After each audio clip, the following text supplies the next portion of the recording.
datang di podcast Iman dan Timeline Ruang Curhat mendalam tentang iman dan juga kehidupan sehari-hari. Teman-teman, hari ini kita akan membahas satu tema yang sangat relevan dengan kehidupan remaja di era digital saat ini, yaitu bijaklah bersosial media, pembimbingan bagi remaja di era digital. Nah teman-teman, sepertinya sudah melihat ya, saya hari ini tidak sendiri, sudah hadir bersama dengan saya 4 narasumber dengan sudut pandang yang berbeda. Oke, kita sapa dulu satu-satu nih. Ada dari Kak Venci ya. Halo Kak Venci, boleh ceritakan kegiatannya akhir ini? Kesibukan saya saat ini, saya sibuk sebagai content creator yang berada di dunia media sosial. Oke, berarti Kak Venci ini seorang remaja yang setiap hari aktif dalam dunia sosial media. Jadi nanti kita akan mendengarkan tanggapan Kak Venci tentang kehidupan di sosial media di umurnya yang masih remaja. Lalu di sebelah saya, sebelah yang sangat dekat dengan saya, ada Kak siapa di sini? Halo, saya Kalviana. Saya sebagai seorang guru Pak. Akhir-akhir ini kesibukan saya sebagai seorang guru yang lagi sibuk mengajar di salah satu sekolah negeri. Dari mukanya cocok ya jadi seorang guru. Nah teman-teman, nanti kita akan mendengar sudut pandang dari seorang guru Pak ya, guru pendidikan agama Kristen. Lalu kita berpindah ke tangan sebelah kiri saya, ada Kak siapa di sini? Kak Manda. Nah, ada Kak Manda, boleh ceritakan dong kegiatannya atau aktivitasnya akhir-akhir ini? Nah, saya sebagai seorang psikolog atau konselor remaja, kesibukan sehari-hari saya adalah mendengarkan cerita dari para remaja tentang kehidupan sekolah, lingkungan keluarga, dan pertemanan mereka. Oke, tadi dari awal pas ketemu mereka ini, saya sudah melihat nih mukanya sangat cocok ya dengan seorang psikolog ya. Jadi nanti kita akan mendengarkan pendapat atau pandangan dari seorang psikolog. Lalu ada yang terakhir nih di paling ujung. Ada Kak siapa? Halo, saya Kak Ofni. Oke, ada Kak Ofni. Kak Ofni boleh ceritakan dong kegiatannya akhir-akhir ini? Nah, saya sebagai pelayan gereja atau aktivitas digital Kristen. Akhir-akhir ini saya menyusun media untuk ibadah hari Minggu dan juga mengajar anak sekolah minggu. Wah, keren ya teman-teman, ada seorang guru sekolah minggu. Dan juga kalau teman-teman rajin ke gereja, setiap hari Minggu itu ada slide di depan, di sebelah kiri kanan mimbar. Itulah pekerjaannya seorang Kak Ofni. Luar biasa ya teman-teman. Kita sudah mengenal 4 narasumber kita yang akan memberikan pandangan mereka tentang tema kita hari ini.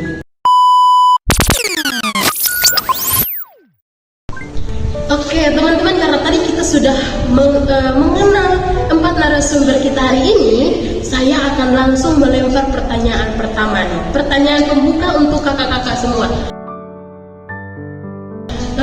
Sebenarnya kalau di era digital kita lihat saat ini, itu lebih membawa banyak peluang berkat atau menjadi tantangan?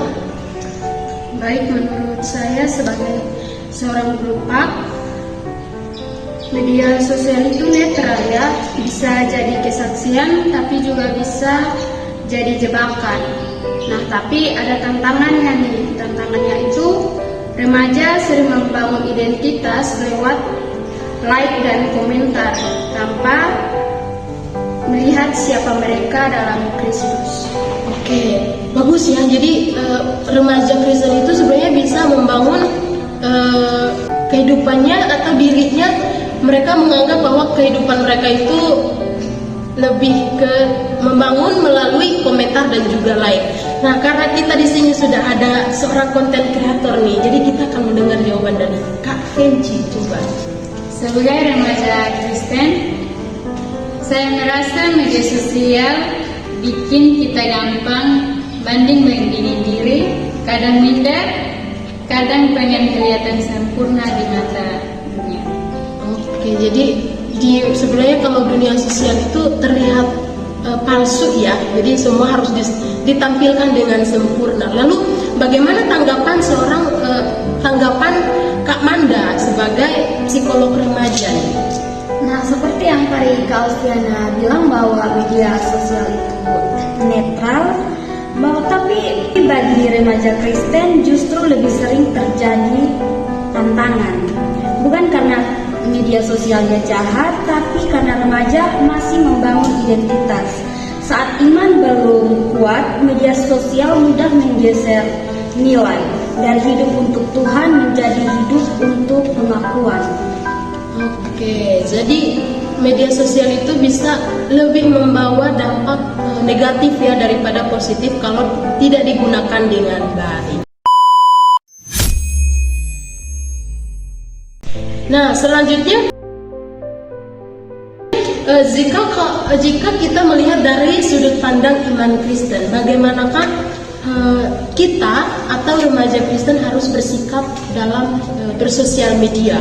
Nah, dari saya itu media sosial itu ibarat mimbar digital ya. Apa yang kita posting mencerminkan nilai yang kita pegang. Nah, di sini saya mengambil salah satu firman Tuhan, yaitu dari Roma pasal 12 ayat yang kedua. Di bawah perikop persembahan yang benar. Ayat yang kedua, janganlah kamu menjadi serupa dengan dunia ini, tetapi berubahlah oleh pembaharuan budimu, sehingga kamu dapat membedakan manakah kehendak Allah, apa yang baik, yang berkenan kepada Allah, dan yang sempurna. Nah, firman ini mengingatkan kita untuk kita tidak boleh serupa dengan dunia ini. Oke, bagus sekali ya, ada ayatnya nih bahwa kita tidak boleh serupa dengan dunia, tetapi harus sejalan dengan perintah Tuhan. Lalu bagaimana dengan tanggapan Kak Alfi? Mungkin ada tambahan? Kalau menurut saya, remaja perlu dibimbing ya untuk bertanya sebelum memposting, apakah ini memuliakan Tuhan ataukah apakah ini menyenangkan hati orang lain, karena sikap kita saat bersosial media sangat menentukan siapa kita di mata orang lain. Ya, saya setuju dengan Kak Alfiana bahwa belajar iman itu bukan cuma soal rajin ibadah, tetapi juga bagaimana saya bersikap sebagai seorang konten kreator dalam membalas komentar negatif. Oke, jadi dari sudut pandang Kak Alfi, jadi kita harus membimbing remaja-remaja supaya mereka bertanya dulu ya sebelum memposting atau mengupload sesuatu, apakah postingannya itu bersifat negatif atau positif, karena postingan itu bisa membawa atau mencerminkan diri kita ya. Oke.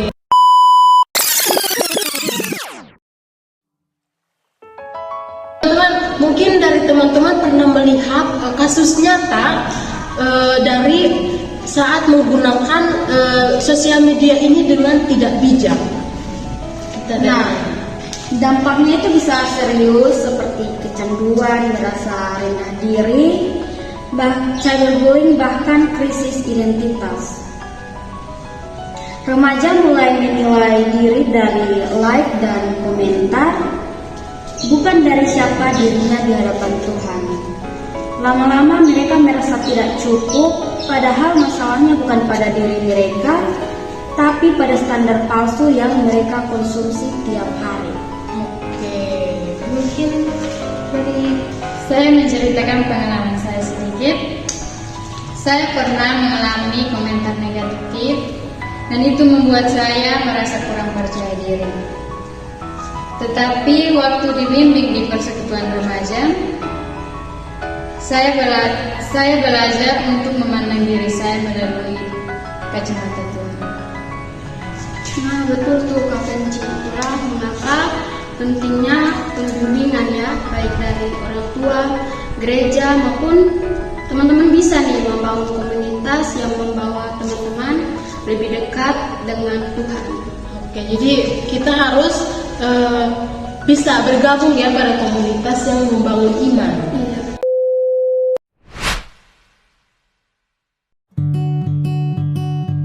Nah, teman-teman melihat dari yang tadi teman-teman ceritakan, mungkin ada pembimbingan yang paling pas untuk menangani permasalahan remaja di era digital saat ini. Menurut saya paling bagus itu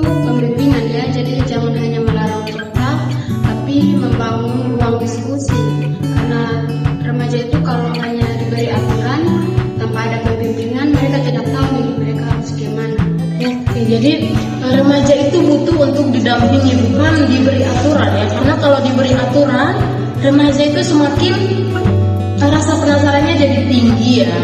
Ya, karena gereja juga perlu hadir di dunia digital ya. Misalnya lewat konten rohani yang ringan, ruang ngobrol online, dan juga memberi contoh hidup yang nyata dan relevan buat remaja saat ini. Nah, remaja juga perlu diajarkan batasan digital, manajemen waktu layar, dan yang paling penting membangun identitas dalam Kristus. Jadi remaja itu harus diberi batasan waktu ya, diajarkan batasan waktu dalam misalnya scroll TikTok atau scroll Reels di IG ya, jadi harus ada batasannya. Menurut saya menjadi penting kalau remaja merasa dimengerti, mereka lebih terbuka untuk dipilih. Jadi harus ada didengar ya, remaja itu harus didengar supaya mereka lebih terbuka ya. Begitu maksud Kak Penci? Ya. Oke teman-teman, sebagai penutup atau closing dari podcast kita hari ini, mungkin dari teman-teman mau menyampaikan kalimat inspiratif untuk teman-teman remaja kita di luar sana.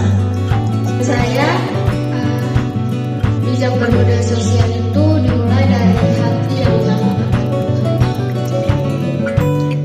Baik teman-teman, kita harus tanamkan pada diri. Saya mau memakai media sosial itu bukan untuk pengakuan, tetapi untuk menjadi berkat.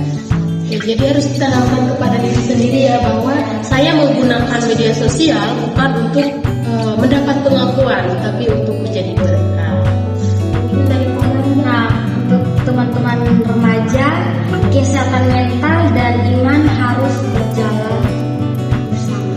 Oh, jadi iman dan juga kesehatan mental itu harus seimbang ya. Dari Kak Opni, Untuk teman-teman ya, jadilah terang bahkan di setiap aktivitasmu di media sosial. Oke, sekian obrolan kami hari ini. Terima kasih untuk narasumber yang sudah mau untuk membantu saya dalam menyampaikan pesan dan kesannya yang sangat bermakna ya hari ini. Ingat ya sobat podcast, bahwa iman kita tidak boleh berhenti di gereja saja, tetapi harus berlanjut, tapi juga harus hidup di media sosial. Sekian, sampai jumpa di episode selanjutnya. Dah.